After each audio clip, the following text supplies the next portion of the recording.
जिसकी चार बयारी, करती डगमग ना हमारी, तापर काम क्रोध मद लोभ बैठी झकझोरी रे, चाहत भवजल बोरी रे। इस भवजल में इस जीवन रूपी नैया को डुबाना चाहता है। चारों दिशा का चार बयार, यही दैहिक दैविक भौतिक ताप, और चौथी नंबर की जो बयार है वही है दरिद्री।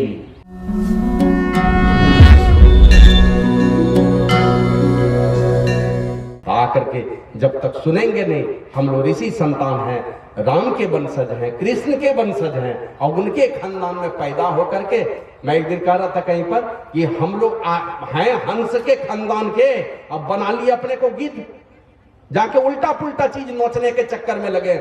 जन्म दिया है परमात्मा ने भारत में, लाखों लाख प्रकार का गेहूं है, लाखों लाख प्रकार का चावल है, लाखों प्रकार का मक्का है, लाखों करोड़ों प्रकार के फल हैं, और एक एक गांव को इतना समृद्ध बनाया है। कोई गांव ऐसा नहीं है जिस गांव में 1000 चीज नहीं होता हो। गेहूं है, चना है, मकई है, दलहन है, कितना चीज है। और सब्जी में देख लीजिए, ये एक से एक अंदर में उगने वाला, धरती पर फलने वाला, गाछ पर चढ़ करके फलने वाला, एक से एक कीमती से कीमती फल, कीमती अनाज बनाने वाला, और हमें मोती चुगने वाला जात बना करके इस संसार में मनुष्य बना करके भेजा, और हम लोग गिद्ध बन करके उल्टा पुल्टा कर्म करने लगे। तो आवश्यकता है, जब तक महापुरुषों के पास नहीं बैठेंगे, नहीं सुनेंगे, तो कहां से समझेंगे। और जब तक समझेंगे नहीं, अपना औकात नहीं पता चलेगा, हम किस खानदान के लोग हैं। जब पता चल जाता कि हम बड़े वंश के लोग हैं। अभी यहाँ पर जो बात उठी ना, हर जाति में देखिए, संथाल में जाएंगे तो लोग कहेगा सिद्धू कानू, चांद भैरव, ये हमारे बड़े पूजनीय लोग हैं, वो तिलका मांझी को पूजनीय मानते हैं, ऐसे बड़े बड़े चमार जाति में हुए। लेकिन जरा सा विचार कीजिएगा, आप लोग जो सूरी जाति के लोग हैं ना, आपके जात में एक तो कोई बढ़िया आदमी का नाम बता दीजिए जिसको आप जाकर के प्रणाम कर सकें। कोई नहीं है, कोई नहीं है। बनाइए, जैसे हिरण्यकशिपु ने बदनाम किया अपने खानदान को, तो उसी खानदान में प्रहलाद पैदा होकर के अपने बाप के सारे पापों को छिपाने का काम किया, अपने पुण्य के प्रताप से तीनों लोकों में जय जयकार करवा दिया अपना। तो उसी तरह आगे बढ़ करके हर लोगों को यह विचार करना चाहिए, हम किसके अंश हैं, ऋषि के संतान हैं, परमात्मा के अंश हैं, और हम मानव हैं।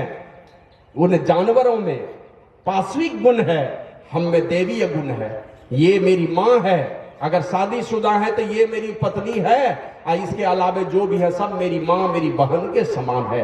ये आप में है गुण, जानवरों में ये गुण नहीं है। और जानवर का उल्टा पुल्टा मांस खा खा करके अपने विचारों को गंदा कर लेंगे, पाश्विक गुण आ जाएगा आपके अंदर में। और जानते हैं ना, ये मनुष्य का शरीर, कल ही शायद चर्चा हो रही थी, इसी देह में सारी विद्या, सारे देवता, सारे तीर्थ हैं, ऐसा परमात्मा ने इस शरीर को बनाया। ये वाला शरीर हमारे पास है, और हम जानवर का गंदा गंदा मांस खा करके अपने विचारों को गंदा कर लेते हैं। जानवर वाली वृत्ति हम अपने आप में लाने का प्रयास कर रहे हैं। और जानते हैं, ये जानवर का मांस खा लेने का जो भाव है ना, जिस दिन आपके मन में ये संकल्प उठा कि हमें मांस खाना है, इसको नहीं छोड़ना है, इसका मतलब है कि आप भगवान से प्रार्थना कर रहे हैं, भगवान ये वाला शरीर दियो ना, तो जल्दी जल्दी मांस हम चबा भी नहीं सकते हैं, इसको बिना नमक तेल हल्दी मिर्च मसाला दिए हम खा भी नहीं सकते। तो भगवान काहे को इस शरीर में रखे हो, हमको कुत्ता के शरीर में भेज दो, बिना नमक मसाला का ही खाते रहे। बाघ के शरीर में भेज दो, भालू के शरीर में भेज दो, बिल्ली के शरीर में भेज दो, और नहीं वो भी नहीं करना चाहते तो हमको गिद्ध के शरीर में भेज दो, सड़ा हुआ मांस भी नोच नोच करके खा लेंगे, पत्नी की पिटाई तो नहीं करनी पड़ेगी नमक तेल मिर्च कम होने पर। ये प्रार्थना कर रहे हैं भगवान से, अब भगवान सुन रहे हैं। आइए इस विद्यालय में चाल बदलिए, अगर चाल कुछ गड़बड़ है, और नहीं चाल बदलेंगे ना, तो भगवान ये वाला शरीर बदलने के लिए तैयार है, समझे ना, ये शरीर बदलेगा। और अभी तो देखते हैं मनुष्य के लाइन में खड़े हैं ना, और थोड़ा दिन के बाद आएगा कि अपने द्वार पर भू भू करते हुए नजर आएंगे, उस शरीर में जा सकते हैं। तो इसलिए सचेत होकर के महापुरुषों की बातों को सुनिए। और यही चिंता हो गई कि ब्रह्मा जी ने सृष्टि कर ली, और सारे जीव हो गए उद्दंड, सब उल्टे पुल्टे चाल में चलने लगे, तो चिंता हो गई है ना। आप ही के जो बाल बच्चे वाले हैं उनको चिंता होती है ना, चाहे विकलांग बेटा दे दे कि सकलांग बेटा दे दे, माता पिता को चिंता होती है। और नहीं तो कहेंगे अरे बाबा जी को क्या पता है, बच्चे का क्या दर्द होता है, तो दर्द आपको सचमुच में ज्यादा होगा। तो बच्चे का जिसको दर्द होता है वो परेशान हो जाते हैं कि हमारे बच्चे का भला होना चाहिए। तो ब्रह्मा जी सृष्टि कर लिए और सृष्टि करके जब देखे सारे मानव जो है उल्टे पुल्टे चाल में चलने लगे और सब बेचैन हो रहे हैं। और परमात्मा की इस प्रकार की माया है जिसके विषय में रामचरितमानस में लिखा है, व्यापी रहे वो संसार मह माया कटक प्रचंड सेनापति कामादि भट्ट दम्भ कपट पाखंड। ये दम्भ है, कपट है, पाखंड है, ये सब क्या है? भट्ट है, मन माया की सेना है। और सेनापति कौन है? काम क्रोध आदि ये सब सेनापति है, कमांडर है, कैप्टन है ये लोग। और दम्भ है, कपट है, ये पाखंड है, माने झूठ मूठ का दिखावा करना भक्ति का, ये सारा चीज फौज है, फौज। और व्यापी रहे वो संसार में माया कटक प्रचंड, ये माया की प्रचंड सेना संसार में फैली हुई है। और इन माया के वशीभूत होकर के हम क्या कहते हैं और इस संसार में आकर के दुख भोगते हैं। रामचरित ये गोस्वामी तुलसीदास जी महाराज तो कहते हैं, व्यापित त्रिविध ताप तन दारुण तापर दुसह दरिद्र सतायो अपने धाम नाम सुर तरु तजु विषय बहुर बागमन लायो। गाड़ी पर बैठते हैं, बस गाड़ी में कहाँ बैठते हैं? टिकट कटाते हैं, टिकट झट से कंडक्टर काट के देता है, 500 रुपया लिया एक सीट का, किधर बैठना चाहिएगा टिकट लेके? श्री सदगुरु महाराज की जय। 500 रुपये का टिकट कटाते, कहाँ बैठना चाहते हैं? ट्रेन में तो चलिए जहां बैठेगा कहीं जर्क नहीं है, लेकिन बस गाड़ी में चलते हैं तब तो बस गाड़ी में कहां बैठना चाहता है? सब ड्राइवर के अगल बगल वाली सीट में। भाई देखना आगे वाला सीट दे देना, पीछे वाला नहीं देना। काहे पीछे वाला नहीं देना? तो पीछे सीट पर बैठने से जो बस में सफर किया ना उनको पता है पेट का सब भात या तो उल्टी करा देगा नहीं तो जल्दी से भूख लगा देगा। इतना उछल कूद है पिछली सीट में, इसलिए सब लोग ड्राइवर के बगल में बैठना चाहते हैं। तो परमात्मा रूपी ड्राइवर से दूर हो जाइएगा तो जीवन में बहुत जर्क है, बहुत उछल कूद है, परमात्मा के निकट रहिए। और हम लोग चूंकि गांव में पले बढ़े हैं तो आप लोग गांव वाली बात जब उठती है तो लोगों को अच्छा लगता है सुनने में। वो देखते हैं ना, अब तो ट्रैक्टर से या थ्रेसर आ गया, अलग अलग मशीन आ गए हैं दौनी करने के लिए, दाना निकालने के लिए। लेकिन पहले हमारे पिताजी लोग अब गेहूं जमा कर दिए, बीच में खुट्टा गाड़ दिए, ये मजबूत वाला बैल किनारे में देते थे और कमजोर वाला सब 4-5 बैल उधर जोड़ देते थे। का ये मजबूत वाला सबको घुमाता था और घुमा करके जब दौनी कर लेते थे ना, थोड़ा कर लिए फिर छोड़ दिए सूखने के लिए, फिर तब झाड़ते थे, गेहूं हटा लेते थे, फिर दोहरा के दौनी करते थे। तो हम लोग क्या करते थे, खुट्टा पकड़ करके चारों तरफ घूमते थे, दोनों हाथ से पकड़ ले घूम रहे हैं काफी तेजी से। और सब बच्चा ख्याल रखता था बीच वाला खुट्टा नहीं छूटना चाहिए। अगर हाथ वाला हाथ से पकड़े वो छूट जाएगा तो क्या होगा? कितनी दूर जाएंगे, 2-4 पलटी तो मार ही देंगे अगर हाथ छूट गया तो। उसी प्रकार परमात्मा के निकट रहिए। और यही निकटता प्राप्त करने के लिए शंकर भगवान के पास गए हैं, भगवान भोलेनाथ के पास गए हैं। ब्रह्मा जी जो सृष्टि कर लिए, जीव दुखी है, उनके पास जाकर के कहते हैं, जो देवाधिदेव महादेव महायोगी उनके पास अखंड समाधि में रहने वाले उनके पास गए ब्रह्मा जी, मेरे एक समस्या का निदान कर दो। क्या समस्या है? कहा कि हमने सृजन तो कर दिया लेकिन सब दुखी है, और सबसे ज्यादा दुखी तो मानव ही है, यही दुखी है सबसे ज्यादा, है ना? देखते हैं ना कपिल भगवान का उपदेश अपनी माता को, कहा कि माँ, बच्चा जब माँ के कोख में आता है, पिता के पेशाब के एक बूंद के रूप में माँ के गर्भ में आता है, और माँ के शरीर में एक ऐसा खून है, वो खून में इतनी क्षमता है, वो खून अगर माँ के शरीर में रुका हुआ रह गया तो उस खून में इतना दम है कि पिता के पेशाब के एक बूंद को मानव में परिवर्तित कर देता है। माँ के शरीर के उस खून में, जिसको अपवित्र मानते हैं लेकिन उस खून में इतनी शक्ति है कि पिता के मूत्र बूंद को मानव बनाने का समर्थ है, सुडौल आकार देने का समर्थ है। और माँ के गर्भ में जब पड़ता है तो धीरे धीरे वो बच्चा कीड़े के समान रेंगता है माँ के गर्भ में। 2-3-4 महीने गुजरते हैं तो पेट बनता है, पीठ बनता है, ये बांह बनता है, माथा बनता है, और धीरे धीरे बनते बनते कौन भीतर में कारीगर बैठा है, ठोक ठाक करके और ये एकदम सुडौल रूप दे देते हैं माँ के गर्भ में, और ऐसा पैक कर देता है ना। कोई जेल गए होंगे तो पता होगा उनको, जेल अगर गए होंगे तो सेल घर अगर देखे होंगे, हिलने डुलने की जगह नहीं है। अब सोच लीजिए क्या गुजरता है उनके ऊपर, जिनको सेल घर में डाल देता है। तो उसी प्रकार परमात्मा सेल घर में डाल देता माँ के कोख में। माने हिलने डुलने का, करवट लेने का कहीं जगह ही नहीं है माँ के कोख में। अब नाक मुंह कहां पर है? नाक मुंह है पेशाब, मैंने मलमूत्र की का ढेर जहां पर, वहीं पर मुंह है। अब पैर उल्टा करके, हम लोगों को उल्टे करके टांग देते कितनी देर रह सकते हैं। अब माँ के गर्भ में 9 महीने तक संतान पड़ा रहता है, और वहां से भी जब आता है प्रसव की हवा, प्रसव की वायु जब के प्रभाव से वो बच्चा जब माँ के कोख से बाहर निकलता है, बाहर में भी छोड़ दीजिए।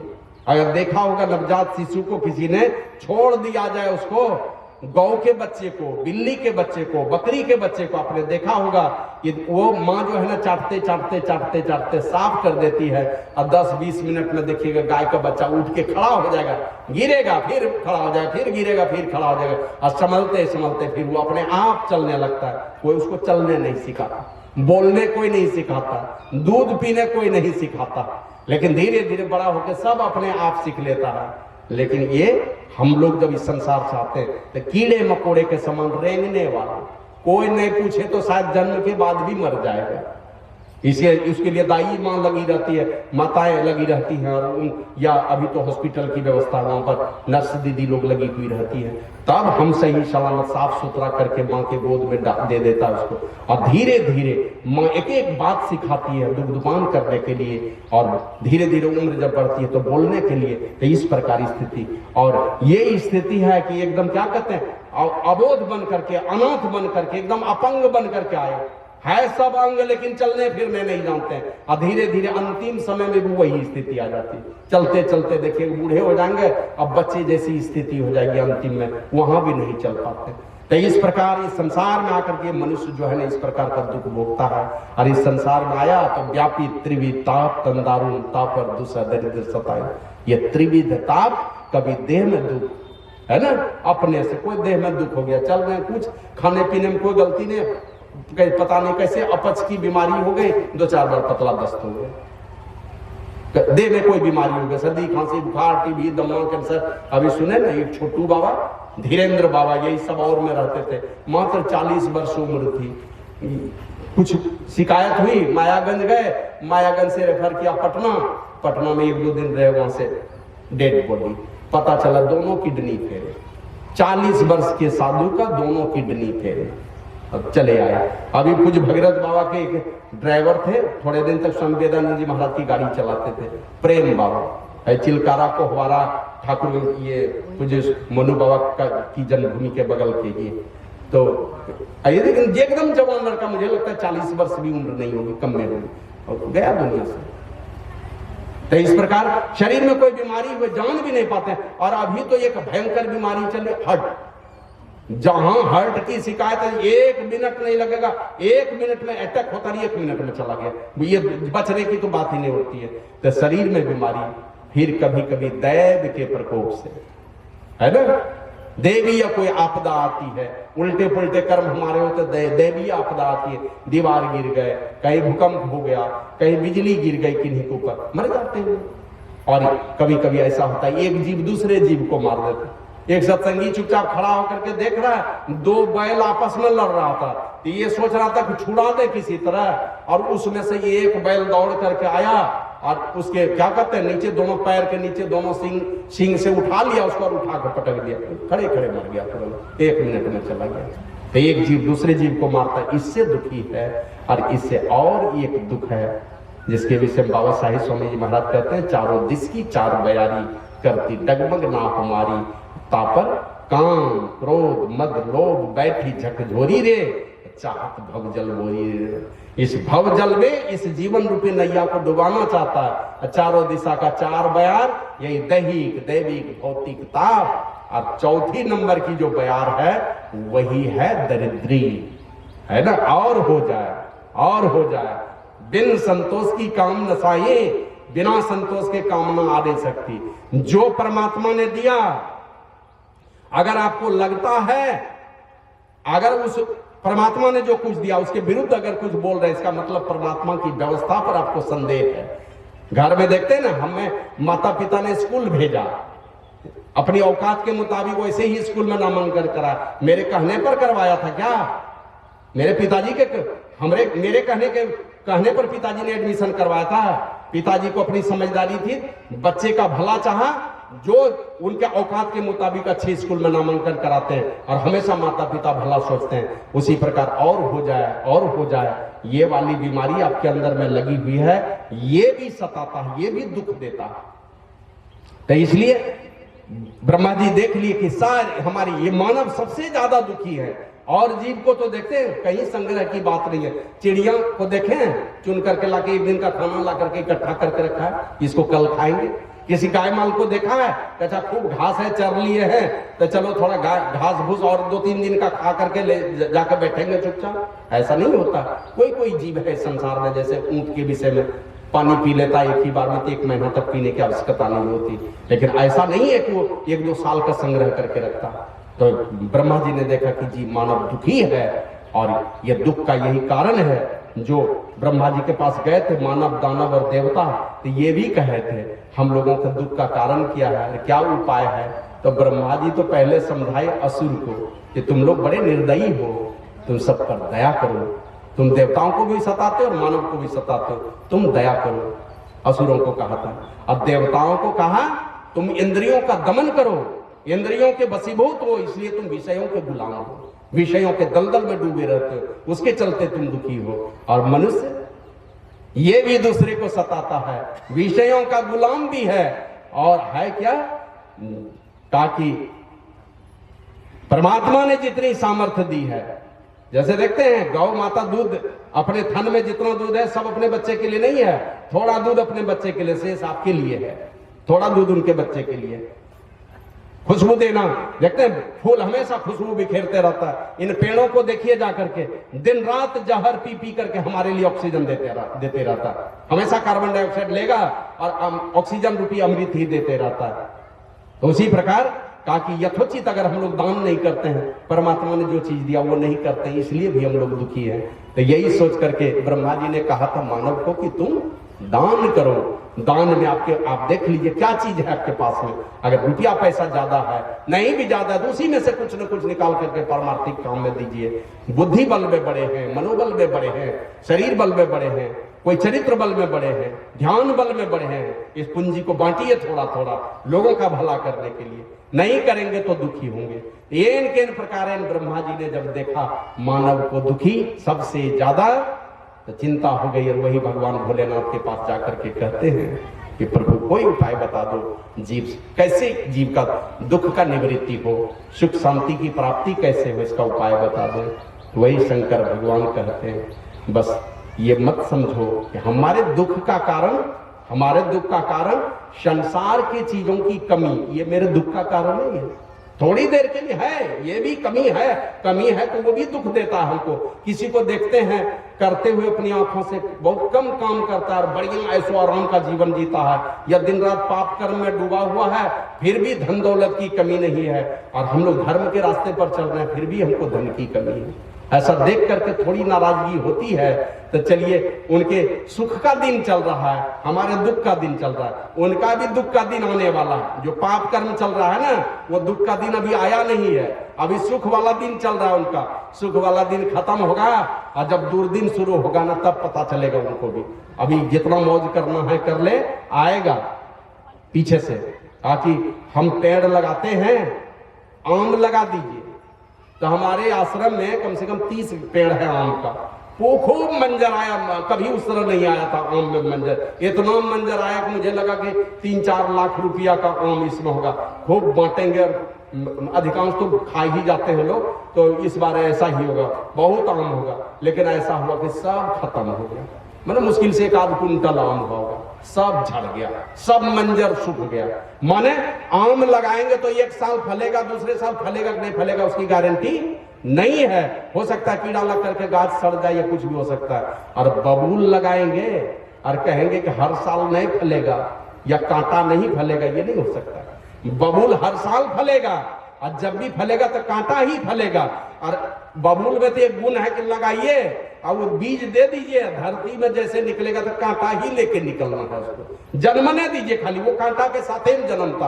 आम कभी आम के साथ में नहीं जन्मता है, वो बहुत समय लगता है। और कांटा वाला पेड़ तो कांटा लेके ही पैदा होता है, बाद में नहीं होता कि बाद में कांटे निकलेंगे उसके अंदर में, वो शुरू में ही कांटा लेकर के निकलता है। तो उसी प्रकार हमारा जीवन दुखी है बुरे बुरे कर्मों को करने के चलते। तो वही ब्रह्मा जी कहते हैं कि ब्रह्मा जी को कहते हैं शंकर भगवान कि जीव दुखी है जो आप समझ रहे हैं ना उसके चलते नहीं, जीव दुखी है इसलिए कि जिनका अंश है उसी से वियोग हो गया।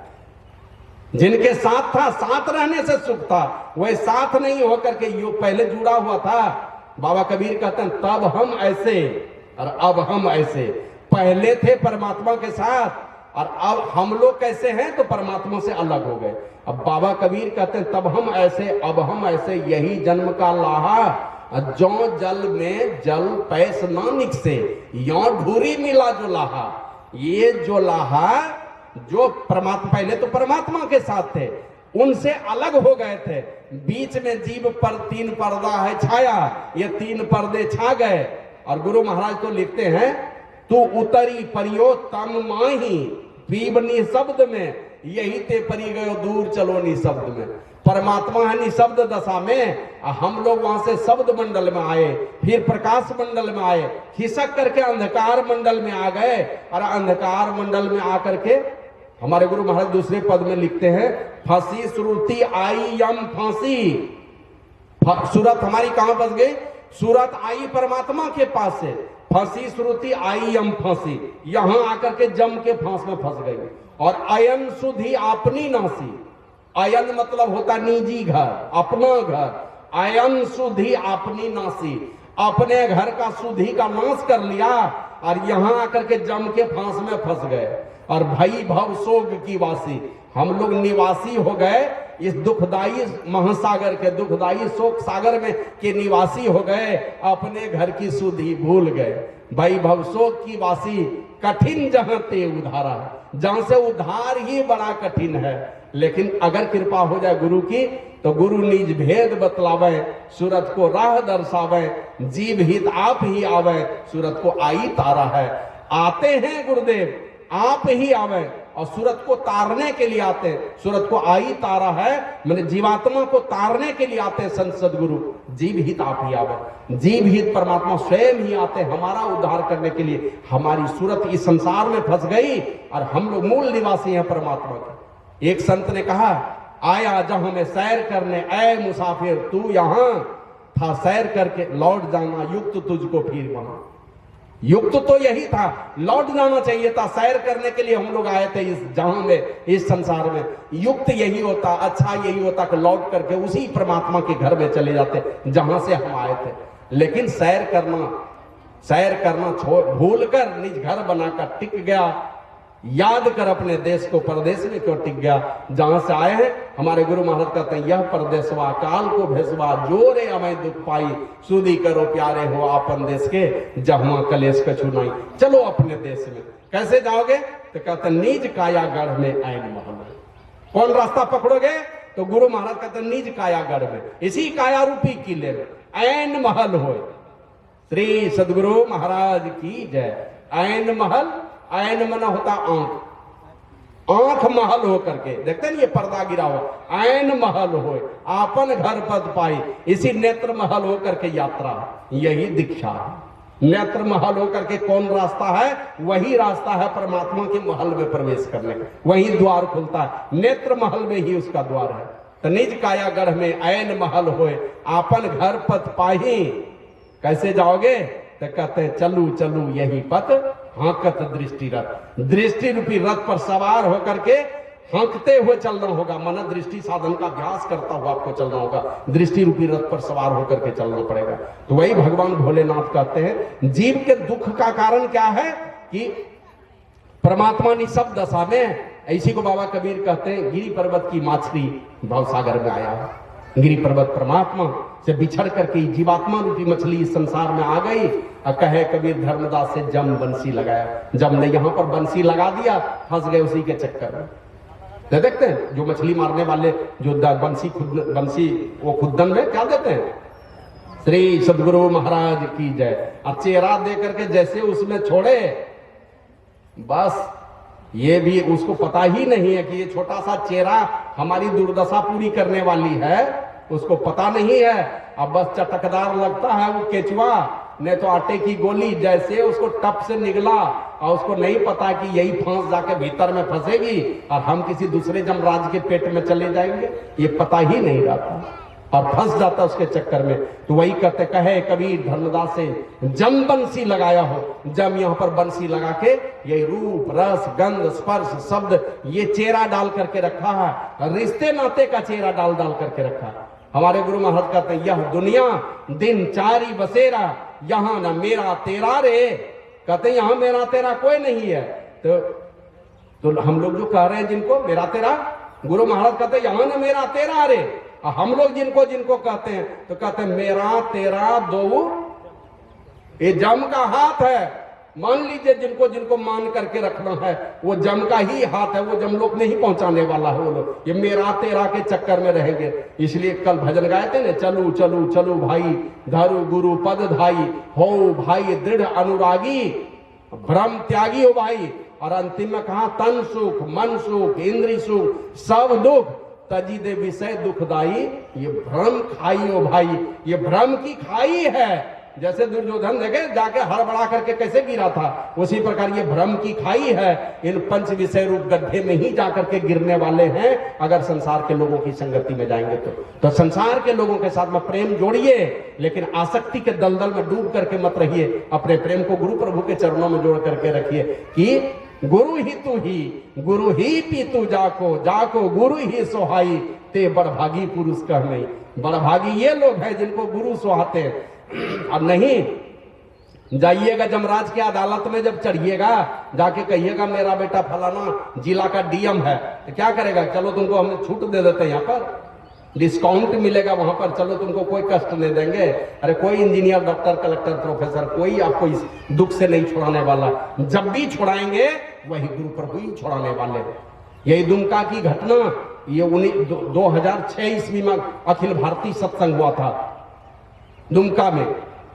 स्वामी वेदानंद जी महाराज एक पानी की टंकी थी वहीं पर डेरा दिया था, मैं भी था उसी जगह। एक बूढ़ी माता आई और आके वो क्या कहती है स्वामी वेदानंद जी महाराज को, बाबा हम मरी गिलो चलिए, मैं मर गई थी।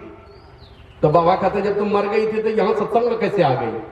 तब वो जो सुनाई मैं भी वही था, वो कहती है कि बाबा जब मैं यहाँ से हमारा प्राण उड़ा आया, जमदूत जैसे वो पैकार लोग गाय माल को लेके चलता है ना पीटते हुए, उसी तरह लेके जा रहा था।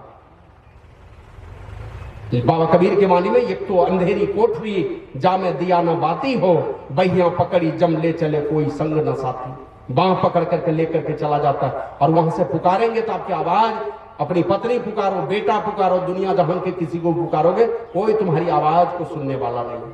का सब चिल्ला रहे हैं, सूक्ष्म शरीर से यात्रा है, 13 दिनों की कठिन यात्रा। ऐसे एक जगह तो लिखा 56 दिनों की यात्रा होती है, तो 13 दिनों की कठिन यात्रा और उस यात्रा में लेकर के जा रहे थे जम फांस में फंस करके।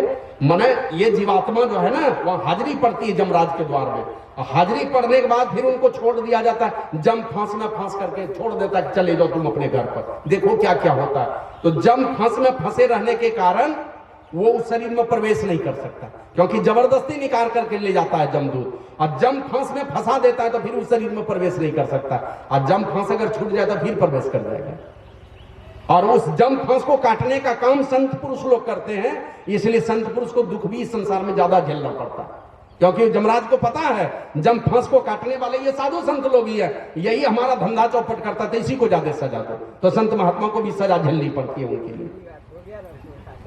श्री सदगुरु महाराज की जय। तो कहा कि ले जा रहे थे पैकार के तरह मारते पीटते, और ले गया एक काला कलुटा वेश वाला, कौन था मैं तो पहचानती नहीं थी, उनके पास ले गया और बोला कि इसको क्या सजा दूं। का इस बुढ़िया को इस खौलते हुए पानी के गड्ढे में ढकेल दो, खौलता हुआ पानी का कुंड था, का इस बुढ़िया को ढकेल दो उसी में। इतना कहना था कि मैं डर के मारे तो एकदम सकड़दम हो गई, गर्दन पर जैसे ही हाथ लगाया और मुझे उस खौलते हुए पानी में ठेलना चाहा, बस वो बूढ़ी सुना रही थी सारी घटना। वो कहती कि बाबा जैसे गर्दन पर हाथ लगा के सूक्ष्म शरीर मेरा भी था, जैसे ढकेलना चाहा ना, तो यही हमने हे गुरु महाराज बचा लो, अब जैसे वो बोले हे गुरु महाराज बचाइए, तो बूढ़ी कहती एकदम वो गुरु महाराज वहीं हाजिर हो गए, वहीं उपस्थित हो गए। गुरु महाराज लिखे ना, गुरु दाता दयाल, वह काटे जमजाल और पल में कर दे निहाल। पल में निहाल करने वाले संत सदगुरु, कहीं कोई गलती सही करेंगे, सब माफ ही माफ है, वो सजावार होने नहीं देंगे आपको, गलती माफ ही माफ है। और देवता के दरबार में, भगवान के दरबार में आपकी गलती भी गिनी जाएगी। गलती कीजिएगा तो सजा क्या कहते हैं, माफी नामा तो नहीं है किसी देवता के दरबार में, भगवान के दरबार में।